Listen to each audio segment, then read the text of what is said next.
Good morning students. हम लोग बात कर रहे थे भारत छोड़ो आंदोलन के बारे में, इंडिया क्विट मूवमेंट। और इस मूवमेंट के बारे में हम लोगों ने देखा था कि ये तीसरा अंतिम भारतीय राष्ट्रीय आंदोलन में भूमिका रखने वाला महात्मा गांधी का अंतिम चरण था, जिसके बाद में हमको आखिर में जो लड़ाई उन्होंने 1909 से शुरू हुई थी, 1919 से शुरू की थी, वो 1942 के आसपास में आकर जो स्वप्न, सुनहरा स्वप्न था, वो पूरा होता हुआ दिखाई पड़ रहा था।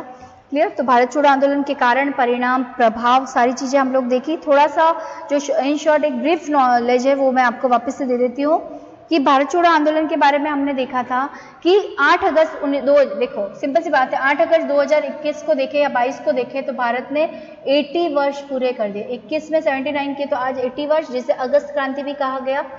इसके परिचय के हिसाब से हम देखते हैं कि 8 अगस्त 1942 को महात्मा गांधी ने ब्रिटिश शासन को समाप्त करने का आह्वान किया और मुंबई में अखिल भारतीय कांग्रेस कमेटी के सत्र में भारत छोड़ो आंदोलन की शुरुआत की। गांधी जी ने ग्वालियर टैंक मैदान में अपने भाषण में करो या मरो का आह्वान किया, जिसे अब अगस्त क्रांति मैदान के नाम से जाना जाता है।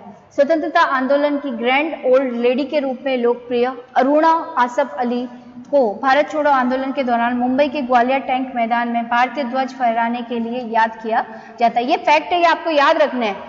अभी तक हम क्रांति का कारण, परिणाम सब पढ़ चुके हैं, लेकिन आपको ये याद रखना है कि अगर आपसे पूछा जाए भारतीय राष्ट्रीय आंदोलन में महात्मा गांधी की भूमिका या फिर भारत छोड़ो आंदोलन के बारे में देखिए, आप लिखने का बोल दे तो आपको ये चीज जरूर लिखनी है कि 8 अगस्त 2022 को भारत ने भारत छोड़ो आंदोलन के 80 वर्ष पूरे किए, जिसे आज अगस्त क्रांति भी कहा गया है। 8 अगस्त को महात्मा गांधी ने पहली बार इसके बारे में बात की थी। उसके अलावा करो का मरो का नारा भी दिया था। ग्रैंड ओल्ड लेडी कौन थी? अरुणा आसफ अली। तीसरा, भारत छोड़ो का नारा एक समाजवादी और ट्रेड यूनियन यूसुफ मेहर अली द्वारा गढ़ा गया था। भारत छोड़ो का नारा, जिन्होंने मुंबई के मेयर के रूप में भी काम किया, मेहर अली ने साइमन गो बैक का नारा भी गढ़ा था। मेहर अली, याद रखना है कि भारत छोड़ो या साइमन गो बैक, करो या मरो, ऐसे नारे जो है किसके द्वारा दिए गए? यूसुफ मेहर अली द्वारा। और रीजन हम एक बार बता देती हूँ। क्रिप्स मिशन की विफलता, सबसे बड़ी रीजन जो था भारत छोड़ो आंदोलन का, वो यही था। आंदोलन का तात्कालिक कारण क्रिप्स मिशन की समाप्ति, क्रिप्स की अंतिम निर्णय तक न पहुंचना। इस मिशन को स्टेफोर्ड क्रिप्स के नेतृत्व में भारत में एक नए संविधान और स्वशासन के निर्माण से संबंधित प्रश्न को हल करने के लिए भेजा गया था।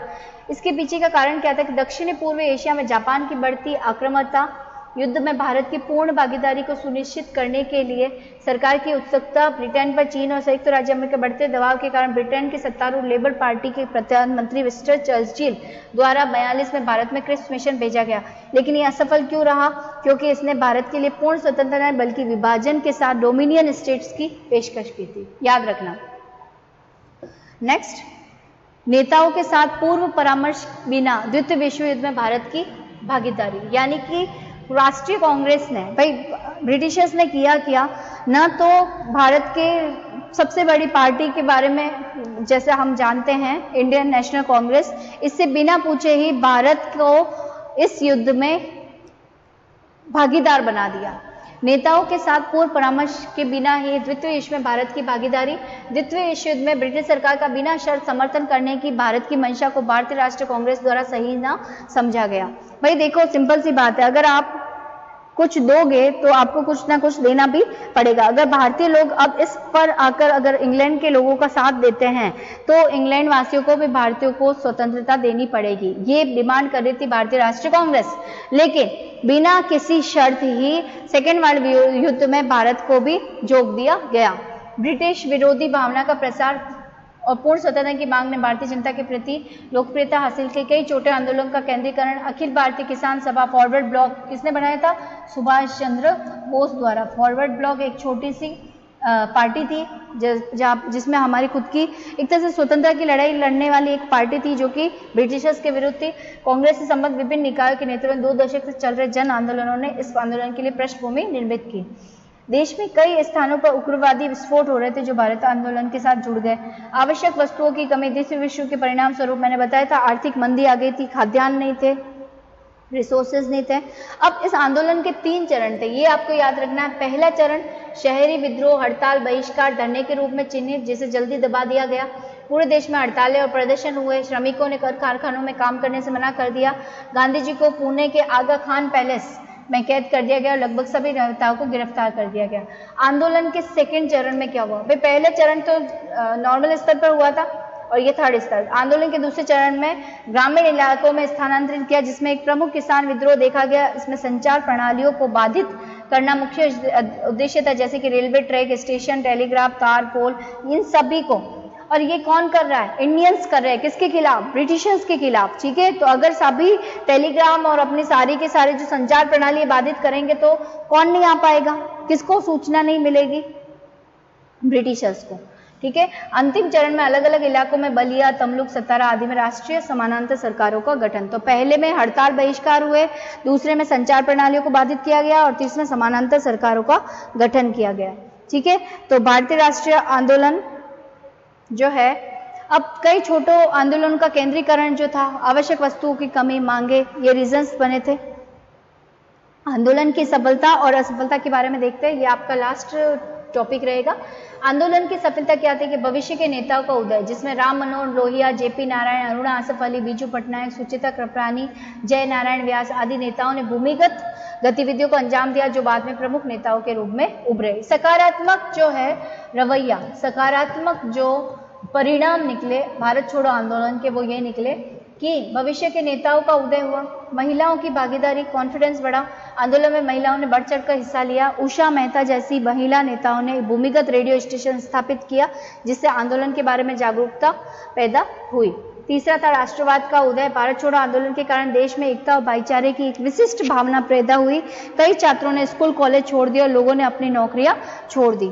फोर्थ, स्वतंत्रता का मार्ग प्रशस्त। यद्यपि वर्ष 1944 में भारत छोड़ो आंदोलन को पूर्णतः कुचल दिया गया, अंग्रेजों ने यह कहते हुए तत्काल स्वतंत्रता देने से इनकार कर दिया कि स्वतंत्रता युद्ध समाप्ति के बाद ही दी जाएगी। किंतु इस आंदोलन और द्वितीय विश्व युद्ध के बोझ के कारण ब्रिटिश प्रशासन को एहसास हो गया कि भारत को लंबे समय तक नियंत्रित करना असंभव है। सेकेंड वर्ल्ड वॉर 45 में खत्म हुआ था, आपको अच्छे से पता है। आंदोलन की असफलता के एक तो क्रूर दमन, ब्रिटिशर्स बहुत ही क्रूर दमन करते थे। आंदोलन के दौरान कुछ स्थानों पर हिंसा देखी गई जो कि पूर्व नियोजित नहीं थी। आंदोलन को अंग्रेजों द्वारा हिंसक रूप से दबाया गया, लोगों पर गोलियां चलाई गई, लाठीचार्ज किए गए, गांवों को जलाया गया, भारी जुर्माना लगाया गया, भाई कैद कर लिया, सब कुछ ही कर लिया। इस प्रकार सरकार ने आंदोलनों को कुचलने के लिए हिंसा का सहारा लिया और 1 लाख से अधिक लोगों को गिरफ्तार कर दिया। दूसरा था कि ये जो भारत छोड़ो आंदोलन था, उसको भारत की अन्य जो बड़ी पार्टीज थी उसका समर्थन प्राप्त नहीं था। जैसे मुस्लिम लीग, इसने साथ नहीं दिया, भारतीय कम्युनिस्ट पार्टी ने साथ नहीं दिया, हिंदू महासभा ने आंदोलन का समर्थन नहीं किया, भारतीय नौकरशाही ने भी इस आंदोलन का समर्थन नहीं किया। मुस्लिम लीग बंटवारे से पूर्व अंग्रेजों के भारत छोड़ने के पक्ष में नहीं थी। कम्युनिस्ट पार्टी ने अंग्रेजों का समर्थन किया क्योंकि वे सोवियत संघ के साथ संबंध थे। तीसरा, हिंदू महासभा ने खुले तौर पर भारत छोड़ो आंदोलन का विरोध किया, इस आशंका के तहत आधिकारिक तौर पर उसका बहिष्कार किया कि यह आंदोलन आंतरिक अव्यवस्था पैदा करेगा, युद्ध के दौरान आंतरिक असुरक्षा को पैदा करेगा। ठीक है, इसी बीच सुभाष चंद्र बोस ने देश के बाहर भारतीय राष्ट्रीय सेना और आजाद हिंद सरकार को संगठित कर दिया। और चौथा, सिर राज गोपालाचारी जैसे कई कांग्रेस सदस्यों ने प्रांतीय विधायिकाओं से इस्तीफा दे दिया क्योंकि वे महात्मा गांधी के विचारों का समर्थन नहीं करते थे। ठीक है बेटा, तो यहाँ तक आई होप समझ में आ गया होगा। ये था भारत छोड़ो आंदोलन, कारण परिणाम हमने सब अच्छे तरह से देखे। आज के लिए इतना ही। Thank you so much. जय हिंद, जय भारत।